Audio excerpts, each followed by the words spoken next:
Welcome back to episode 9 of oxygen strength. Sunday so jeep తీసుకుని of రోడింగ్కి వెళ్ళాం అనమాట. అది అయిపోయిన తర్వాత నెక్స్ట్ మండే ఇది వచ్చేసరికి ఎక్కి ఇప్పుడు బెంచ్ స్టార్ట్ చేశాను. So trying to attempt 170 kgs for reps. చూద్దాం ఎలా వస్తుందో. Let's go. బ్యాక్కి సపోర్ట్గా ఆర్చ్ బెటర్ చేయడానికి కోసం అని చెప్పి పైప్ యూజ్ చేస్తాం అనమాట. అది బాగా హెల్ప్ చేస్తుంది అండ్ బ్యాక్ స్ట్రెయిన్ అవ్వకుండా చాలా వరకు హెల్ప్ చేస్తుంది. 3 రిప్స్ వచ్చాయి 170 మీద. కాకపోతే లాస్ట్ రిప్ అనేది సపోర్టింగ్ వచ్చింది. సో 2 రిప్సే కౌంట్ అనమాట. మనం అంతటితో ఆగంగా నెక్స్ట్ వచ్చేసరికి 190 kgs.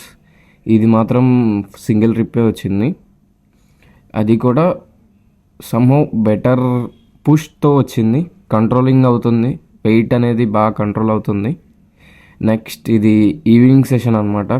Morning only bench work చేసి క్లోజ్ చేశాను. ఇది 95 మీద ఇంక్లైన్ బెంచ్ ప్రెస్. ఇది తర్వాత క్లోజ్ గ్రిప్. అందరితో క్లోజ్ చేశాను అనమాట కార్డియో చేసి. Next thank you for watching.